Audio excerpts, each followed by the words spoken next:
children. Children, in this chapter we are learning about our community helpers, and we have learned about some of our important helpers. Now let's see children, we are learning about soldiers.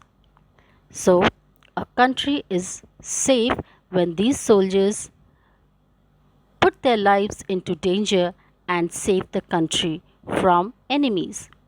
Now, people who serve the defense forces are called soldiers. They protect and defend the borders of our country. Seven core values expected from a soldier are. So, there are seven core values which are expected from a soldier. They can be patriotism, then respectful, dutiful, courageous, and selfless service.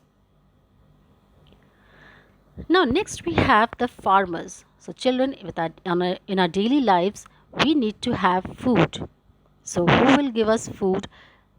The farmers are the only person who prepare and cultivate food for us. Actually, they don't make food, they grow the crops so that we can make food for ourselves and we make tasty foods. Now, India is an agricultural country, so farming is the main occupation here. So, the basic occupation of this country, of our own country, India, it is agriculture.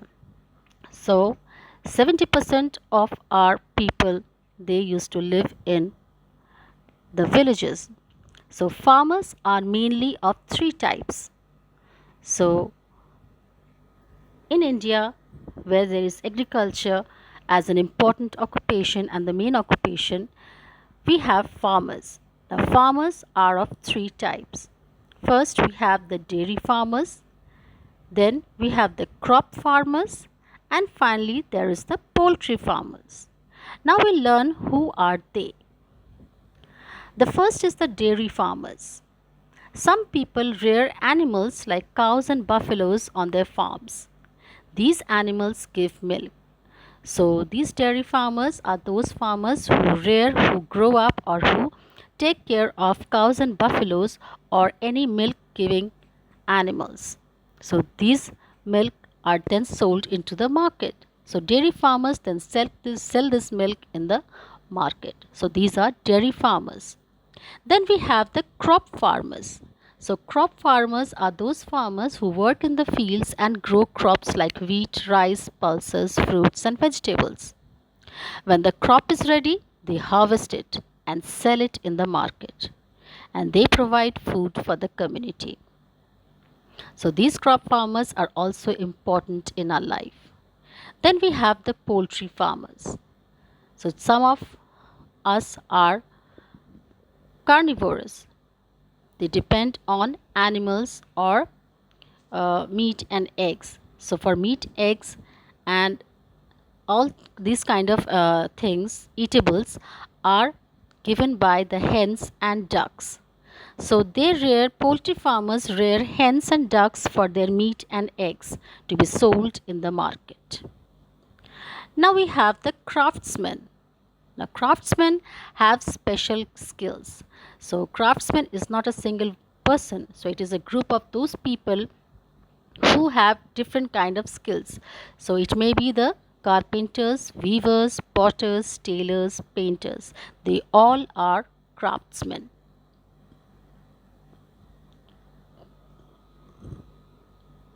Then we have the mending and fitting work. This occupation is meant for repairing different kinds of things.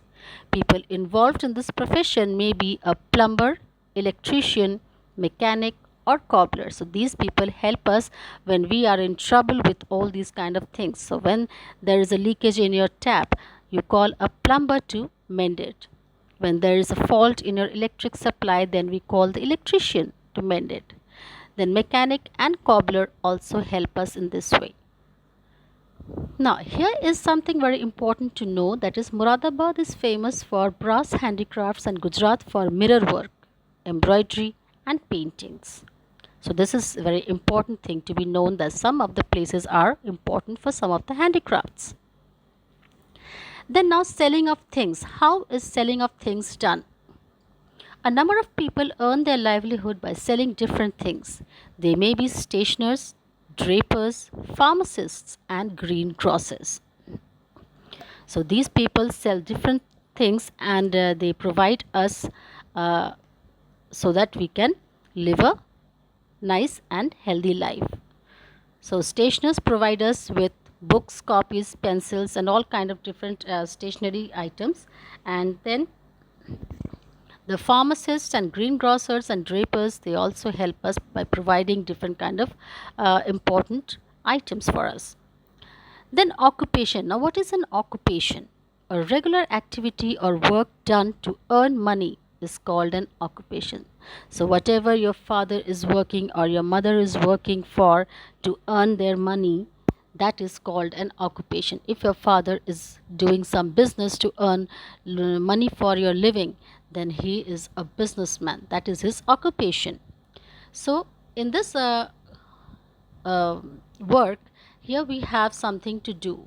So write the occupations of the following.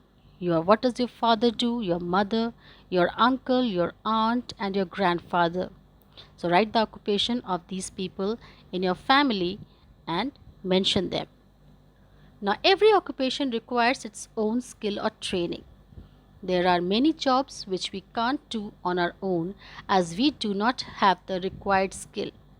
So if we say that if we want to be a doctor and we can treat some patient, so unless and until we have a degree or qualification of an MBBS or a BDS or any such kind, we can't treat anyone with any kind of problem. So that is a technical skill, that is a required skill or expertise in that field. So we study for that so that we can deal with those kind of people. Then we depend on others to get these jobs done. An occupation that requires special training and formal qualification is referred to as a profession. So this kind of special training that is required to earn our living, that is called a profession. Now women and work. Now we women, so your mother does a lot of work for you. She does a hard work at home. She washes your clothes, she makes food for you, she sends you to school and looks after you when you are not well. So your mother does a lot of hard work. For a long time, many jobs were seen as being too hard for women. But things are changing now. Women take up all kinds of jobs these days. So there was a time when women were not able to do hard work. So some jobs were so tough that women were not allowed to take part in it. Now women have become very strong and now they opt for those kind of works that men can also do and women are now able to do it. Let us read about some such Indian women. These women have given hope that every girl in India has the potential to achieve her goals. So, the achievement of these women, the pictures you are seeing here is of Harshini Kanhekar, Kiran Bedi. Harshini Kanhekar was India's first firefighter. Kiran Bedi was first Indian woman to join the Indian Police Service. She is an IPS officer and she was the first woman who became an IPS officer. Then the Chavi Rajawat, who is the first woman Sarpanch in India with an MBA degree. So she is qualified in business management and she became the first Sarpanch. So these are some of the bold women who have inspired all other women to involve in all kind of work. So no work is impossible now for any woman. So children, this is all about this chapter and we have learnt about all our community helpers. So I hope you'll remember and you'll respect these people because they help you with their services. So this is all for now. Have a nice day.